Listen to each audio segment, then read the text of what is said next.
Hola, bienvenidos a su clase de dinámica. La semana anterior estábamos trabajando las componentes rectangulares del movimiento curvilíneo y esta semana vamos a seguir también trabajando con las componentes según la trayectoria de la partícula. En esta clase vamos a estudiar las componentes tangenciales y normales y también las componentes radial y transversal para prepararnos ya para entrar a la parte de la cinética. En la lámina podemos entonces nosotros ver cómo la fuerza aplicada sobre la partícula se ha descompuesto en dos componentes, la componente de fuerzas normales y la componente de fuerzas tangenciales. Vemos cómo la componente de fuerza tangencial siempre es, como su nombre lo está indicando, tangente a la trayectoria de la partícula, y la componente normal está dirigida perpendicular a la trayectoria y también dirigida hacia el centro de curvatura. Cuando aplicamos la segunda ley de Newton, vemos cómo la sumatoria de fuerzas igual masa por aceleración la estamos expresando ahora con la componente tangencial y la componente normal. Recordemos que estas son ecuaciones vectoriales y ustedes pueden observar cómo la expresión vectorial de la fuerza está acompañada también por la expresión vectorial de la aceleración. En la siguiente lámina observamos entonces cómo acá en esta gráfica la velocidad es tangente a la trayectoria y tenemos entonces ahí ya descompuesta la componente de la aceleración normal y la componente de aceleración tangencial. Si vemos entonces la lámina detenidamente, vamos a observar que existe también a la par de la componente de aceleración normal una componente de aceleración con signo negativo, aparece en su lámina ahí punteada. Esa es la que conocemos nosotros como una fuerza inercial, es decir, tanto la componente de aceleración normal, la fuerza que está dirigida hacia el centro de curvatura que aparece como en color rojo y que se conoce también como una fuerza centrípeta, está dirigida hacia el centro de curvatura, de ahí el nombre, fuerza centrípeta. Pero también le acompaña una componente de fuerza entre comillas, porque no es realmente una fuerza, sino que es una consecuencia del movimiento, que trata que la partícula recobre su trayectoria rectilínea. En otras palabras, esta fuerza centrífuga, que es la que llamamos a esta fuerza inercial, que tiene sentido contrario, esta fuerza está empujando a la partícula fuera de su trayectoria circular o curvilínea para llevarla a una trayectoria rectilínea. La componente de aceleración normal, si nosotros recordamos la cinemática, la componente de aceleración tangencial, normal, es igual a la velocidad o a la rapidez de la partícula elevada al cuadrado entre el radio de curvatura, que se define por la letra griega ρ. De manera que la componente de aceleración tangencial, también multiplicada por la masa, la derivada de la velocidad con respecto al tiempo, recordemos la cinemática, esta es la componente de aceleración tangencial. Estas ambas conforman entonces las dos fuerzas que acompañan a la partícula en su trayectoria curvilínea. La componente de aceleración normal tiende a estudiar el cambio en la dirección del movimiento, mientras que la componente de aceleración tangencial es una medida del cambio en la rapidez, ¿verdad? Ahí vemos cómo es la derivada de la velocidad con respecto al tiempo. Esta componente de aceleración tangencial, como es una medida del cambio en la rapidez de la partícula, también se asocia entonces a una componente negativa. Esta componente negativa lo que nos está indicando a nosotros es que la partícula en un momento determinado está desacelerada, mientras si la componente de la aceleración tangencial es positiva, tenemos entonces una aceleración.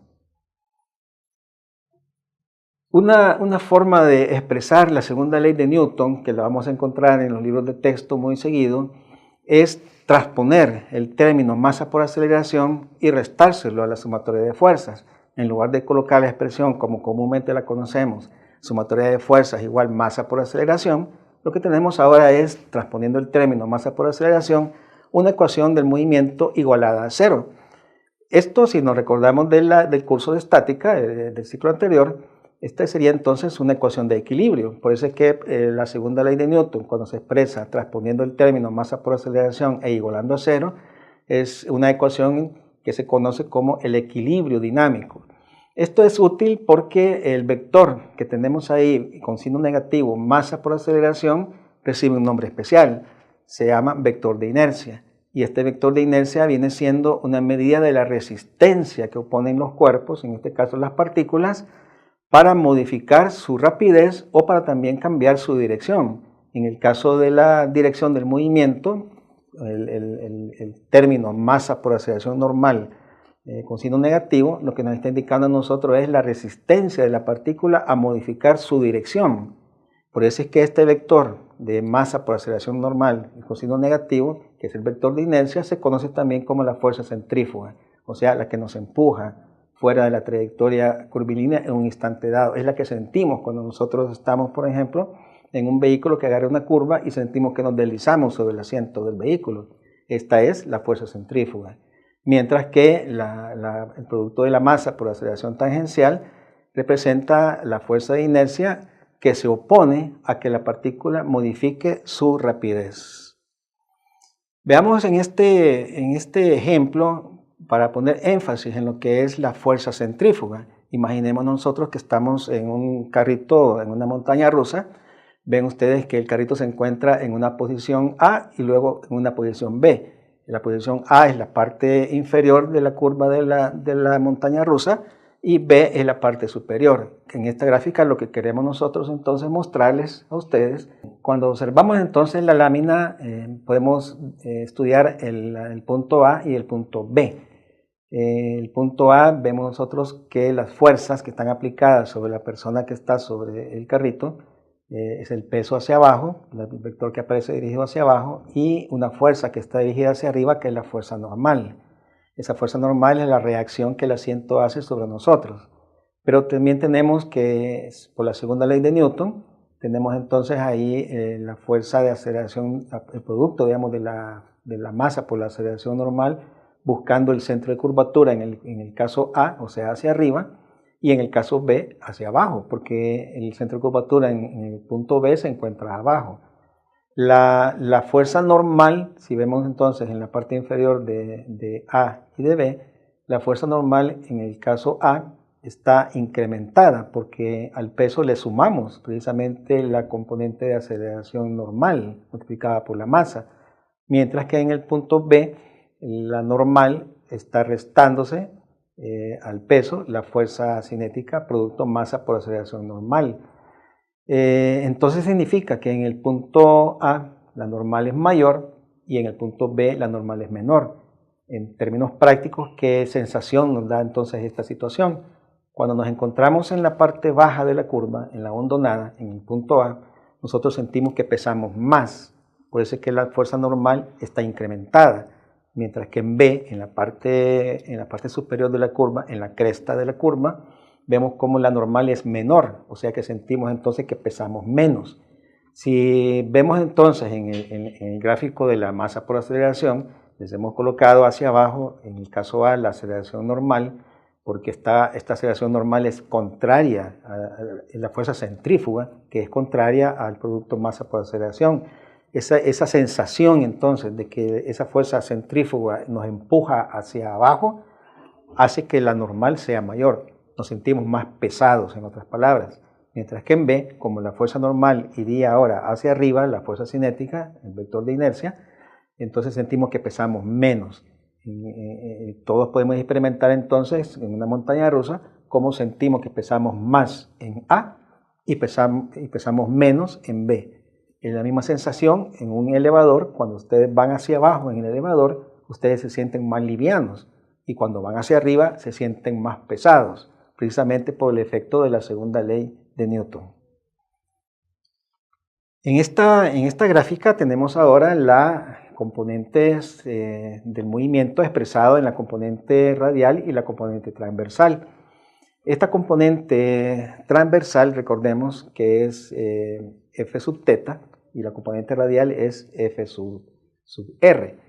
La componente, cuando comenzamos a trabajar el movimiento curvilíneo en estas dos componentes, es bien importante que recordemos entonces cuáles son las ecuaciones de la cinemática que nos relacionan la componente de aceleración normal y cuáles son las componentes de la cinemática que nos relacionan la componente de aceleración transversal. En el caso de la componente radial, tenemos ahí entonces el producto de la masa por la segunda derivada de la posición menos la posición por la coordenada angular, derivada de la coordenada angular θ elevado al cuadrado.